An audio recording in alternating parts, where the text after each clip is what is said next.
Eve's Diary by Mark Twain, translated from the original, Part 1. Saturday. I am almost a whole day old now. I arrived yesterday, that is, as it seems to me. And it must be so, for if there was a day before yesterday I was not there when it happened, or I should remember it. It could be, of course, that it did happen, and that I was not noticing. Very well.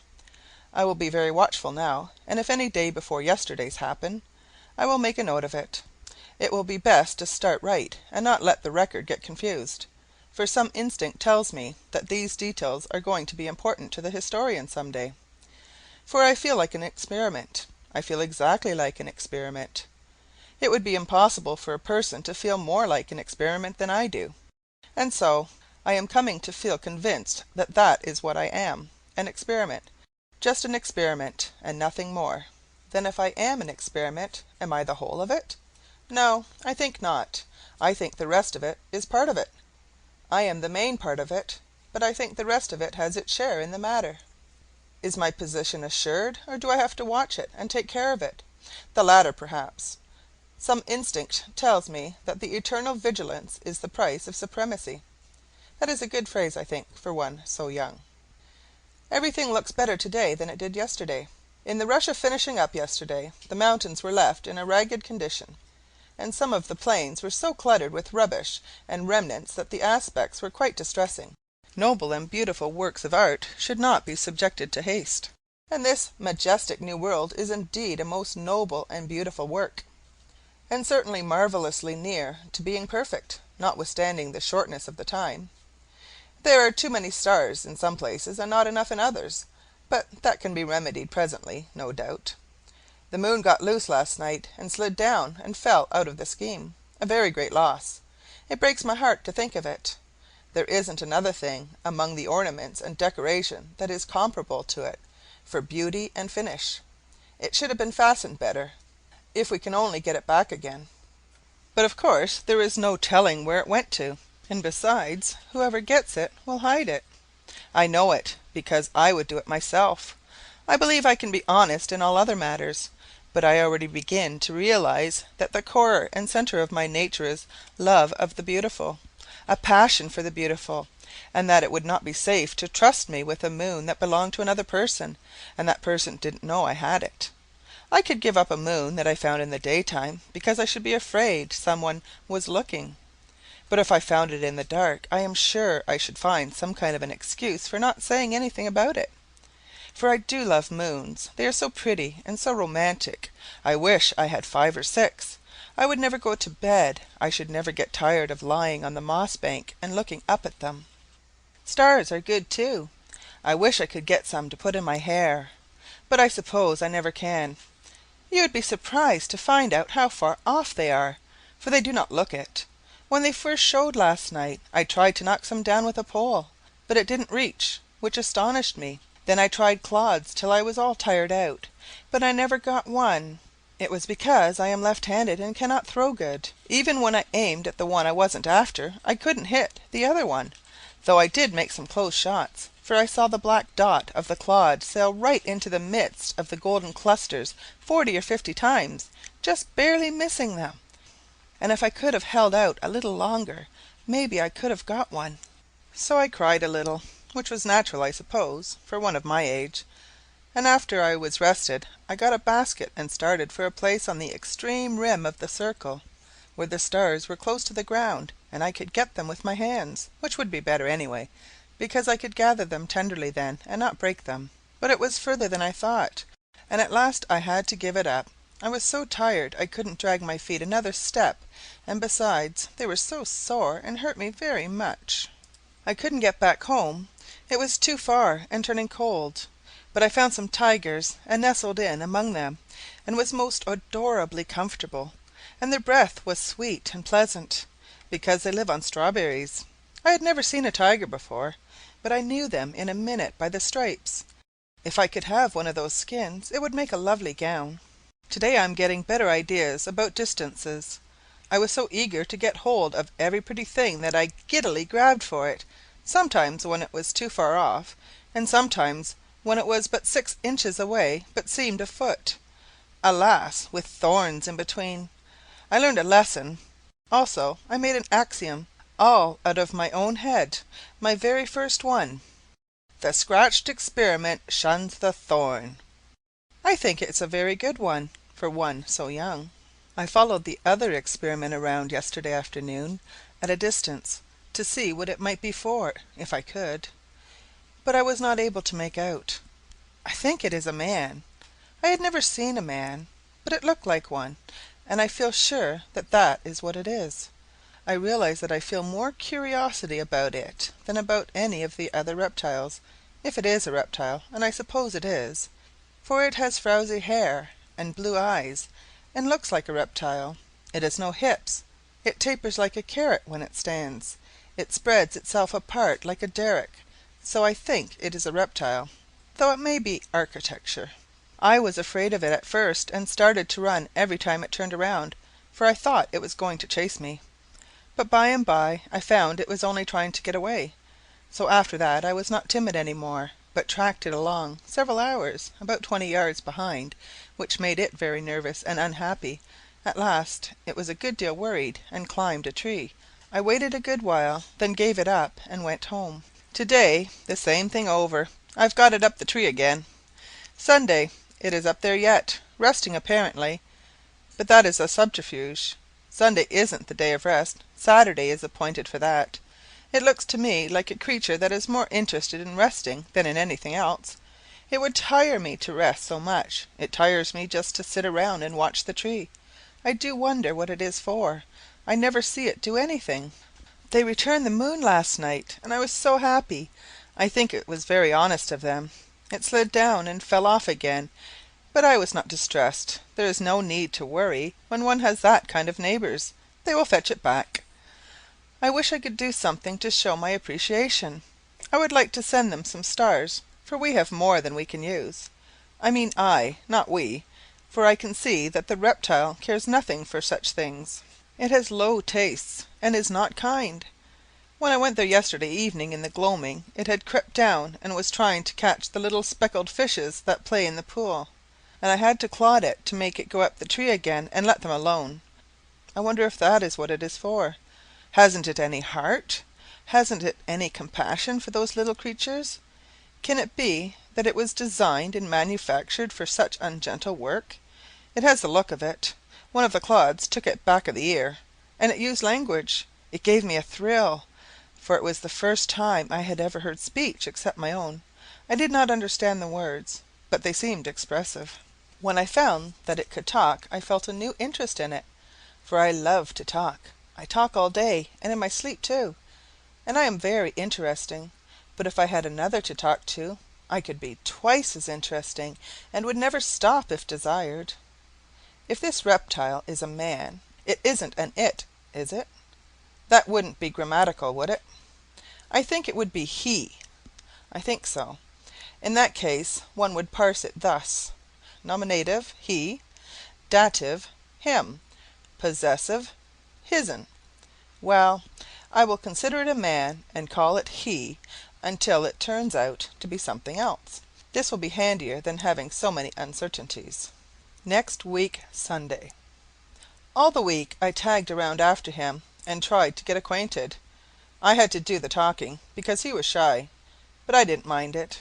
He seemed pleased to have me around, and I used the sociable "we" a good deal, because it seemed to flatter him to be included. Wednesday. We are getting along very well indeed now, and getting better and better acquainted. He does not try to avoid me any more, which is a good sign, and shows that he likes to have me with him. That pleases me, and I study to be useful to him in every way I can, so as to increase his regard. During the last day or two I have taken all the work of naming things off his hands, and this has been a great relief to him, for he has no gift in that line and is evidently very grateful. He can't think of a rational name to save him, but I do not let him see that I am aware of his defect.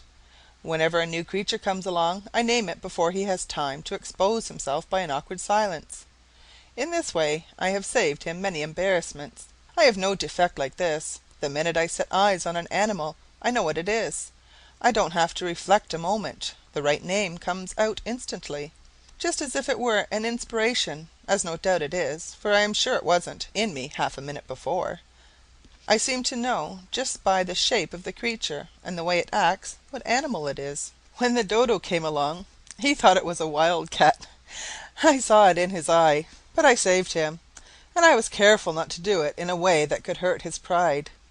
I just spoke up in a quiet, natural way of pleasing surprise, and not as if I was dreaming of conveying information, and said, "Well, if I do declare, if there isn't the dodo!" I explained, without seeming to be explaining, how I knew it for a dodo, and although I thought maybe he was a little piqued that I knew the creature when he didn't, it was quite evident that he admired me. That was very agreeable, and I thought of it more than once with gratification before I slept. How little a thing can make us happy when we feel that we have earned it. Thursday. My first sorrow. Yesterday he avoided me and seemed to wish I would not talk to him. I could not believe it, and thought there was some mistake, for I loved to be with him, and loved to hear him talk. So how could it be that he could feel unkind toward me when I had not done anything?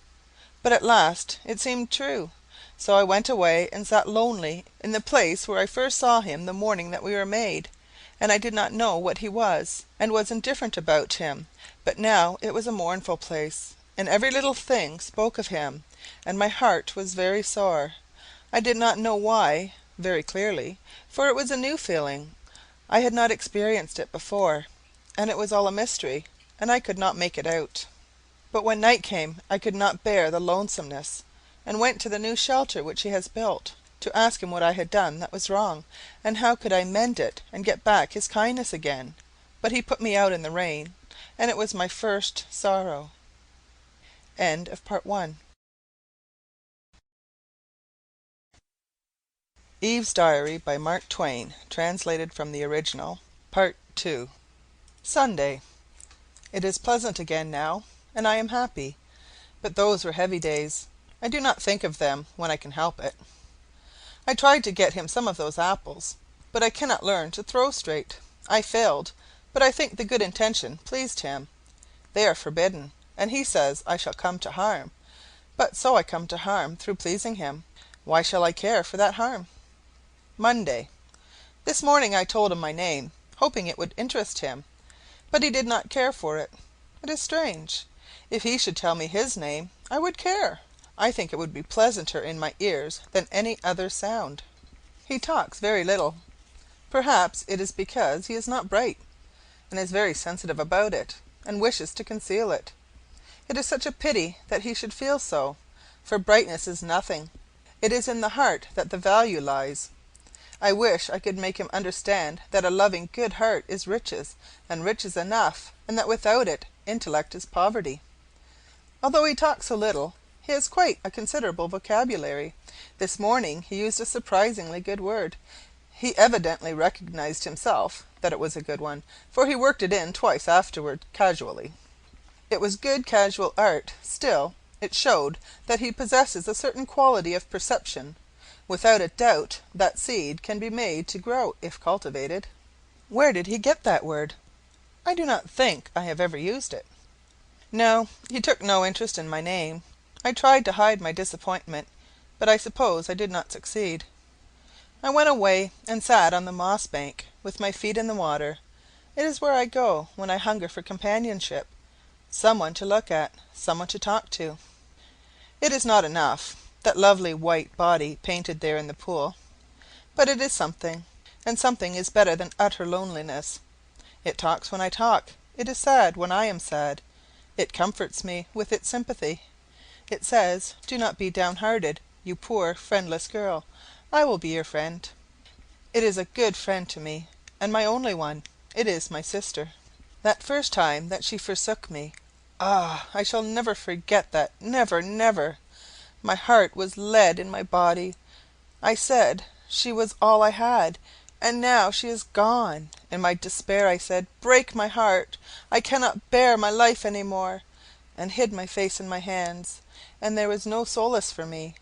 And when I took them away, after a little while, there she was again, white and shining and beautiful, and I sprang into her arms. That was perfect happiness. I had known happiness before, But it was not like this, which was ecstasy. I never doubted her afterward. Sometimes she stayed away, maybe an hour, maybe almost the whole day. But I waited, and did not doubt. I said, "She is busy, or she has gone on a journey, but she'll come." And it was so. She always did. At night she would not come if it were dark, for she was a timid little thing. But if there was a moon she would come. I am not afraid of the dark, but she is younger than I am. She was born after I was.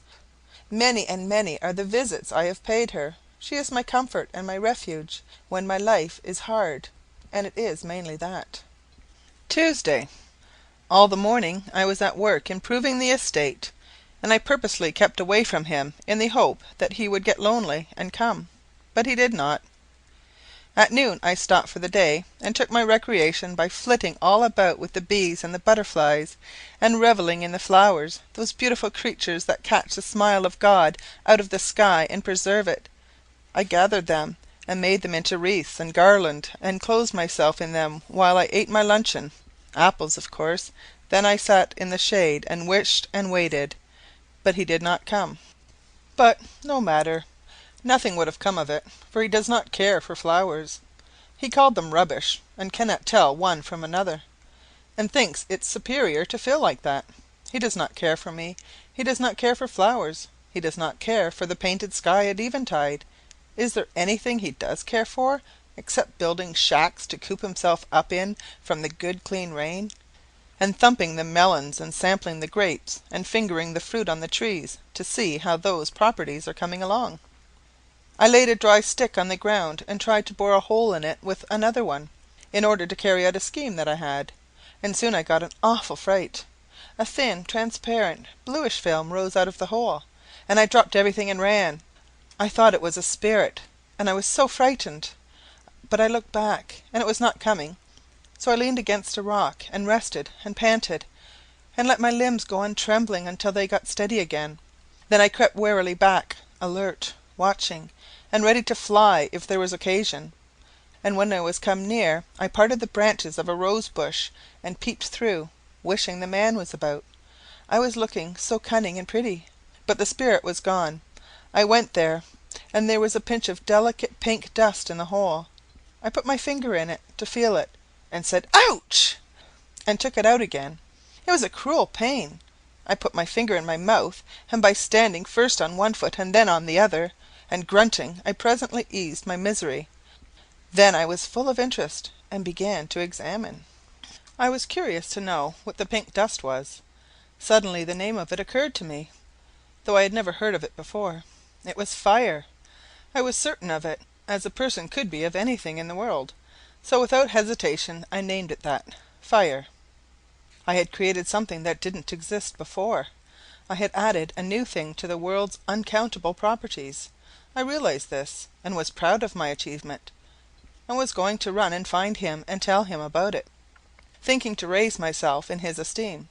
But I reflected, and did not do it. No, he would not care for it. He would ask what it was good for, and what could I answer? For it was not good for something, but only beautiful, merely beautiful. So I sighed, and did not go, for it wasn't good for anything. It could not build a shack, it could not improve melons, it could not hurry a fruit crop. It was useless. It was a foolishness and a vanity. He would despise it, and say cutting words, but to me it was not despicable. I said, "Oh, you fire, I love you, you dainty pink creature, for you are beautiful, and that is enough," and was going to gather it to my breast, but refrained. Then I made another maxim out of my head, though it was so nearly like the first one that I was afraid it was only a plagiarism. The burnt experiment shuns the fire. I wrought again, and when I had made a good deal of fire dust, I emptied it into a handful of dry brown grass, intending to carry it home, and keep it always and play with it. But the wind struck it, and it sprayed up and spat out at me fiercely, and I dropped it and ran. When I looked back, the blue spirit was towering up and stretching and rolling away like a cloud, and instantly I thought of the name of it, smoke, though upon my word I had never heard of smoke before. Soon brilliant yellow and red flares shot up through the smoke, and I named them, in an instant, flames. And I was right too, though these were the very first flames that had ever been in the world. They climbed the trees, then flashed splendidly in and out of the vast and increasing volume of tumbling smoke, and I had to clap my hands and laugh and dance in my rapture. It was so new and strange, and so wonderful and so beautiful. He came running, and stopped and gazed, and said not a word for many minutes. Then he asked what it was. Ah, it was too bad that he should ask such a direct question. I had to answer it, of course, and I did. I said it was fire. If it annoyed him that I should know and he must ask, that was not my fault. I had no desire to annoy him. After a long pause he asked, "How did it come?" Another direct question, and it also had to have a direct answer. "I made it." The fire was travelling further and further off. He went to the edge of the burned place and stood looking down, and said, "What are these?" "Fire coals." He picked up one to examine it, but changed his mind and put it down again. Then he went away. Nothing interests him. But I was interested. They were ashes, grey and soft, and delicate and pretty. I knew what they were at once. And the embers, I knew the embers too. I found my apples and raked them out, and was glad, for I am very young and my appetite is active. But I was disappointed. They were all burst open and spoiled. Spoiled, apparently. But it was not so. They were better than raw ones. Fire is beautiful. Some day it will be useful, I think. Friday. I saw him again, for a moment, last Monday at nightfall, but only a moment. I was hoping he would praise me for trying to improve the estate, for I had meant well and had worked hard, but he was not pleased, and turned away and left me. He was also displeased on another account. I tried once more to persuade him to stop going over the falls. That was because the fire had revealed to me a new passion, quite new, and distinctly different from love, grief, and those others which I had already discovered. Fear. And it is horrible. I wish I had never discovered it. It gave me dark moments. It spoils my happiness. It makes me shiver and tremble and shudder. But I could not persuade him, for he has not discovered fear yet, and so he could not understand me. End of part 2. Eve's Diary by Mark Twain, translated from the original. Part 3. Extract from Adam's diary. Perhaps I ought to remember that she was very young, a mere girl, and make allowances. She is all interest, eagerness, vivacity, the world to her a charm, a wonder, a mystery, a joy. She can't speak for delight when she finds a new flower. She must pet it and caress it and smell it and talk to it and pour out endearing names upon it. And she is colour mad. Brown rocks, yellow sand, grey moss, green foliage, blue sky, the pearl of the dawn, the purple shadows on the mountains, the golden islands floating in crimson seas at sunset, the pallid moon sailing through the shredded cloud rack, the star jewels glittering in the wastes of space. None of them is of any practical value so far as I can see, but because they have colour and majesty, that is enough for her, and she loses her mind over them. If she could quiet down and keep still a couple of minutes at a time, it would be a reposeful spectacle. In that case, I think I could enjoy looking at her. Indeed, I am sure I could, for I am coming to realise that she is quite a remarkably comely creature, lithe, slender, trim, rounded, shapely, nimble, graceful. And once when she was standing marble white and sun-drenched on a boulder, with her young head tilted back and her hands shading her eyes, watching the flight of a bird in the sky, I recognised that she was beautiful. Monday, noon. If there is anything on the planet that she is not interested in, it is not in my list. There are animals that I am indifferent to, but it is not so with her. She has no discrimination. She takes to all of them. She thinks they are all treasures. Every new one is welcome. When the mighty Brontosaurus came striding into camp, she regarded it as an acquisition. I considered it a calamity. That is a good sample of the lack of harmony that prevails in our views of things. She wanted to domesticate it. I wanted to make it a present of the homestead and move out. She believed it could be tamed by kind treatment and would be a good pet.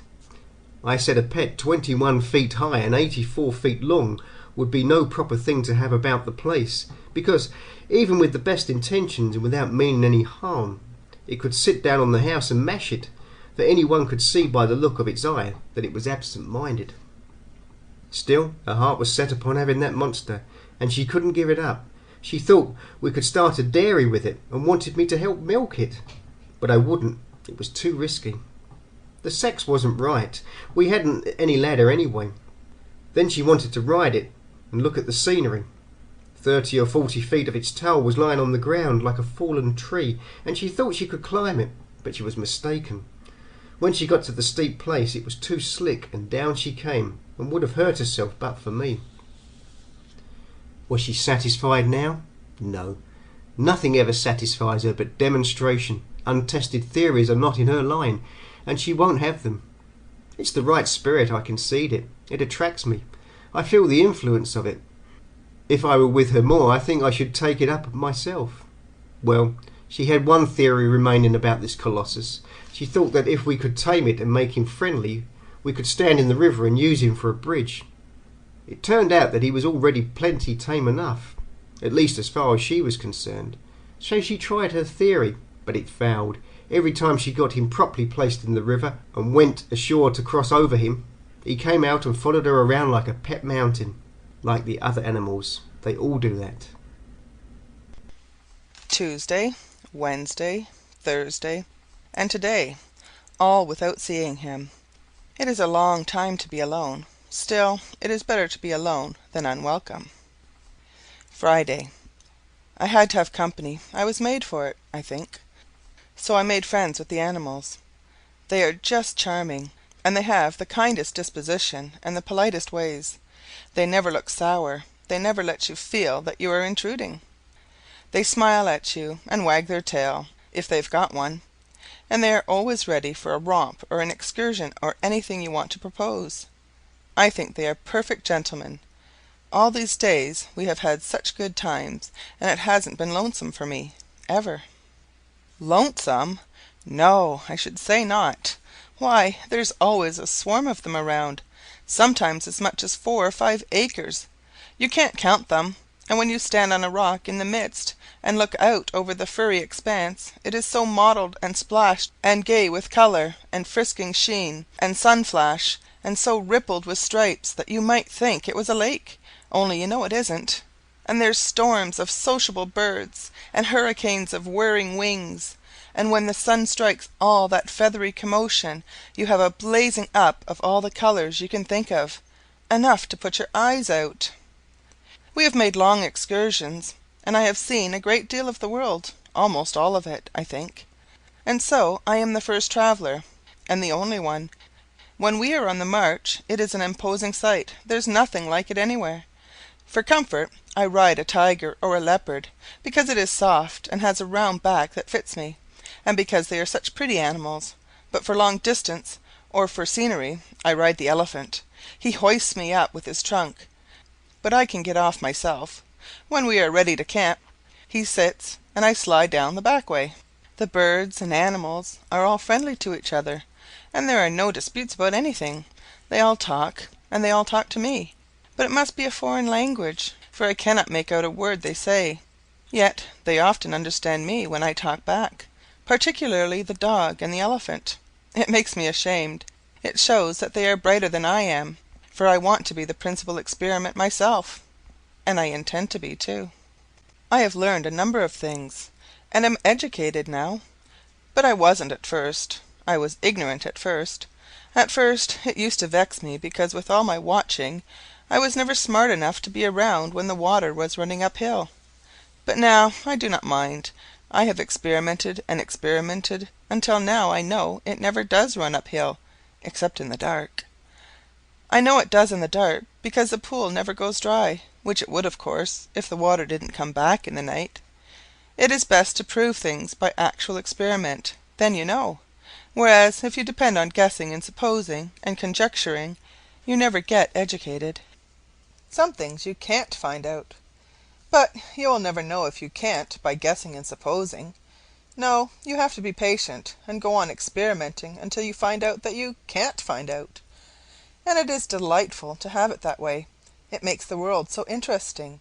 If there wasn't anything to find out, it would be dull. Even trying to find out and not finding out is just as interesting as trying to find out and finding out, and I don't know but more so. The secret of the water was a treasure until I got it. Then the excitement all went away, and I recognized a sense of loss. By experiment I know that wood swims, and dry leaves, and feathers, and plenty of other things. Therefore, by all that cumulative evidence you know that a rock will swim, but you have to put up with simply knowing it, for there isn't any way to prove it, up to now. But I shall find a way. Then that excitement will go. Such things make me sad, because by and by, when I have found out everything, there won't be any more excitements, and I do love excitement so. The other night I couldn't sleep for thinking about it. At first I couldn't make out what I was made for, but now I think it was to search out the secrets of this wonderful world, and be happy and thank the Giver of it all for devising it. I think there are many things to learn yet. I hope so. And by economizing and not hurrying too fast, I think they will last weeks and weeks. I hope so.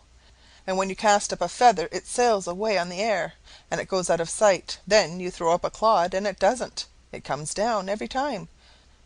I have tried it, and it is always so.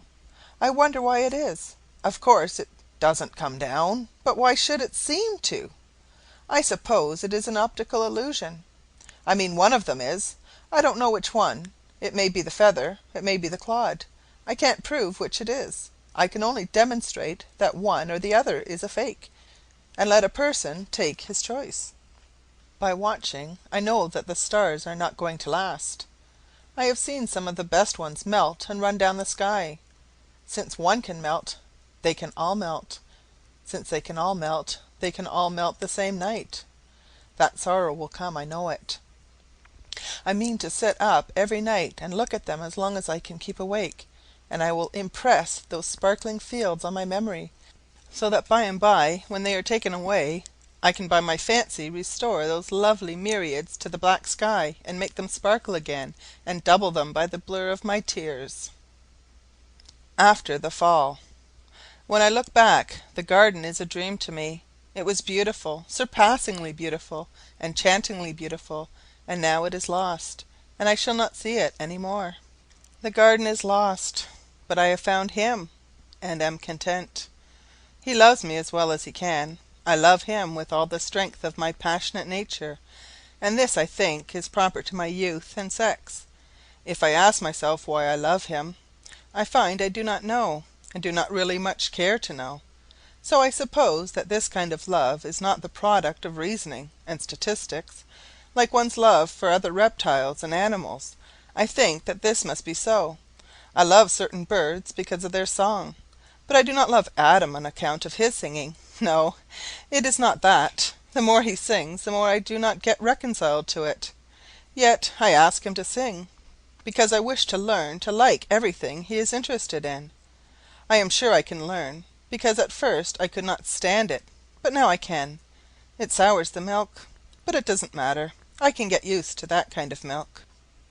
It is not on account of his brightness that I love him. No, it is not that. He is not to blame for his brightness, such as it is, for he did not make it himself. He is as God made him, and that is sufficient. There was a wise purpose in it, that I know. In time it will develop, though. I think it will not be sudden. And besides, there is no hurry. He is well enough just as he is.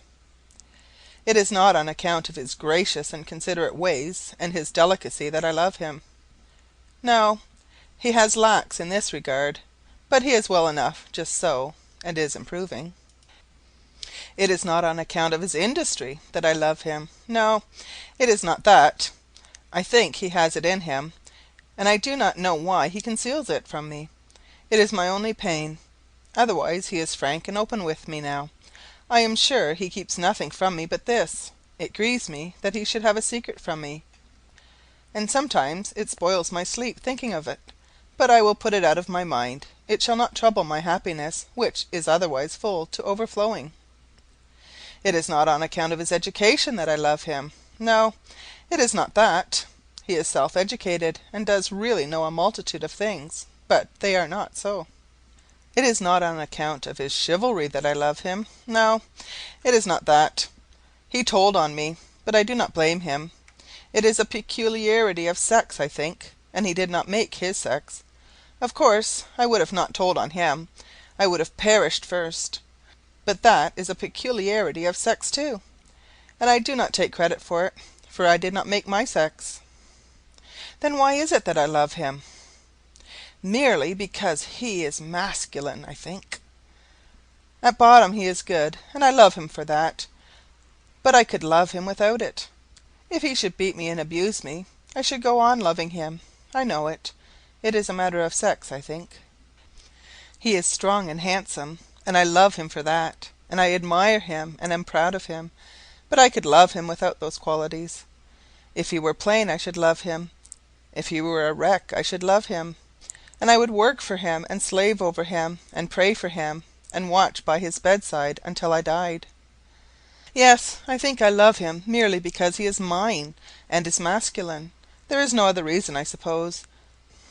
And so I think it is as I first said, that this kind of love is not a product of reasonings and statistics. It just comes, no one knows whence, and cannot explain itself, and doesn't need to. It is what I think. But I am only a girl, the first that has examined this matter, and it may turn out that in my ignorance and inexperience I have not got it right. 40 years later. It is my prayer, it is my longing, that we may pass from this life together, a longing which shall never perish from the earth, but shall have place in the heart of every wife that loves, until the end of time, and it shall be called by my name. But if one of us must go first, it is my prayer that it shall be I, for he is strong, I am weak. I am not so necessary to him as he is to me. Life without him would not be life. How could I endure it? This prayer is also immortal, and will not cease from being offered up while my race continues. I am the first wife, and in the last wife I shall be repeated. At Eve's grave. Wheresoever she was, there was Eden. End of Eve's diary.